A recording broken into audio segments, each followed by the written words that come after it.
गेल्या 4 दिवसांपासून तालुक्या या गावामध्ये जे आहे अंजनगाव खिलोबा गावामध्ये मोठा तणाव निर्माण झाला होता. मात्र आता अखेर हा वाद मिटलेला आहे. काय आपली पहिली प्रतिक्रिया आहे, काय हवा? नमस्कार, जय हिंद. आज पूर्णपणे आज अंजनगावमध्ये आणि पूर्ण माडा परिसरामध्ये शांतता आहे. सगळ्यांनी सहकार्य केलं. येथील नागरिक, येथील समाज, प्रशासन, पोलीस, रेव्हेन्यू, भूमी अभिलेख, काही सुज्ञ समाजकारणी आणि राजकारणी यांनी सगळ्यांनी सहकार्य केलं आणि त्यामुळे मागच्या 3 दिवसापासून इथे जो किंचित तणाव निर्माण झाला होता तो आज पूर्णपणे निवळलेला आहे. इथे जो वाद निर्माण झाला होता त्याच्यावर तोडगा काढण्यात आलेला आहे आणि कायद्याच्या चौकटीत बसेल अशा प्रकारे त्याचं सोल्युशन काढण्यात आलेलं आहे. यामध्ये अथकपणे माननीय पालकमंत्री आणि इतर माजी आमदार यांनी सुद्धा सहकार्य केलं. आता मला आशा आहे की येथील जनता एकोप्याने अशाच प्रकारे नांदेल आणि या गावामध्ये पुढची येणारी यात्रा आणि इतर सगळे सण एकत्रपणे साजरे होतील. मला अजून इथे सांगावं वाटतं की इथे ज्या प्रकारे काही घटकांनी बाहेरून येऊन शांतता बिघडवण्याचा प्रयत्न केला तर त्याच्या मागे फूस लावण्याचा प्रयत्न केला. यांचा नक्कीच पोलीस खात्यामार्फत शोध घेण्यात येईल. एकूण 6 गुन्हे आम्ही इथे दाखल केलेले आहेत आणि या गुन्ह्यांमध्ये जो कोण इन्व्हॉल्व असेल, ज्यांनी कोणी फंडिंग केलं असेल, ज्यांनी कोणी सोर्स वापरले असतील किंवा इतर जिल्ह्यातून येऊन इथे कोणाला प्रोत्साहन देऊन गुन्हे घडवून आणले असतील तर नक्कीच त्यांचाही शोध आम्ही घेऊ आणि त्याच्यासाठी आमची यंत्रणा कार्यरत झालेली आहे. आज आम्हाला इथे विविध प्रकारच्या उपाययोजना 2 दिवसापासून कराव्या लागल्या. आम्हाला बाहेरून इथून पोलीस मुख्यालय मुंबईतून पाठिंबा मिळाला, तिथून आम्हाला मनुष्यबळ पुरवण्यात आलं. कोल्हापूर रेंजमधून इतर जिल्ह्यातून आम्हाला पोलीस मनुष्यबळ आणि SRPF आणावी लागली, परंतु कोणताही इथे अनुचित प्रकार त्याच्यानंतर घडला नाही, जे सुरुवातीला थोडाफार गैरसमजुतीतून घडला.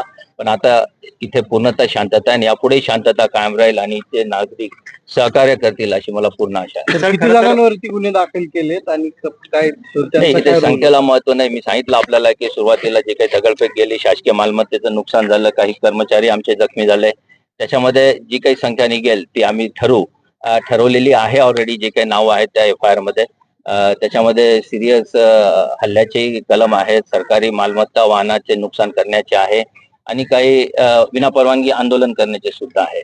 तर त्याच्यामध्ये व्हिडिओ आणि इतर फुटेजेस बघून आणि साक्षीदारांची जी काही माहिती आहे त्याच्याकडून आम्ही त्यांचे नाव निष्पन्न करू आणि काही नाव ऑलरेडी आमच्या पोलीस खात्याकडे, तपासणी अंमलदारांकडे आलेली आहेत.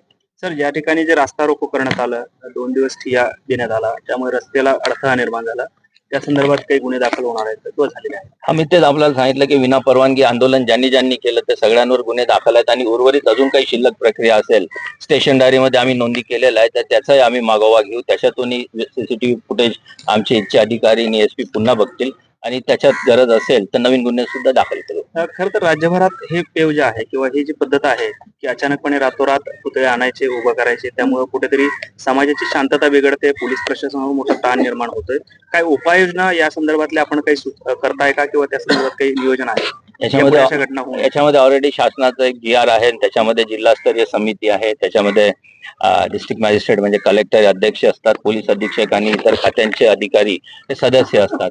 याची एक प्रक्रिया ठरलेली आहे. शासकीय किंवा खासगी जमिनीवर पुतळे कसे बसवायचे तर त्याचे उल्लंघन करून जर होत असतील काही अनधिकृत कार्य त्यासाठी गुन्हे दाखल केल्या जातात. परंतु याच्यामध्ये आणखी उच्च स्तरावर, शासकीय स्तरावर विचार विमर्श सुरू आहेत. त्याच्यानुसार आणखी पुढे याच्यात काही सुधारणा होईल तर हा शासकीय कामकाजाचा भाग आहे. परंतु गुन्हे करण्यास मी पूर्वी सांगितल्याप्रमाणे जे काही फंडिंग होत असेल किंवा फूस लावत असतील किंवा शासकीय नियमांना तोडफोड करत असतील तर त्याची वेगळी कारवाई गुन्हे दाखल करून करण्यात येणार आहे आणि असे जे काही याच्या मागे आहेत त्यांचे काही नावं आमच्या सोलापूर जिल्हा पोलीस प्रशासनाला मिळालेले आहेत. सर, ज्यावेळेस पुतळा बसवलं त्यापासून हा सगळा वाद सुरू झालाय. पुतळा बसवणाऱ्यावरती काही गुन्हे दाखल केले जाणार आहेत? आम्ही तुम्हाला सांगितलंय की अनधिकृत पुतळ्या प्रकरणी जे गुन्हे दाखल होतात ते झालेले आहेत.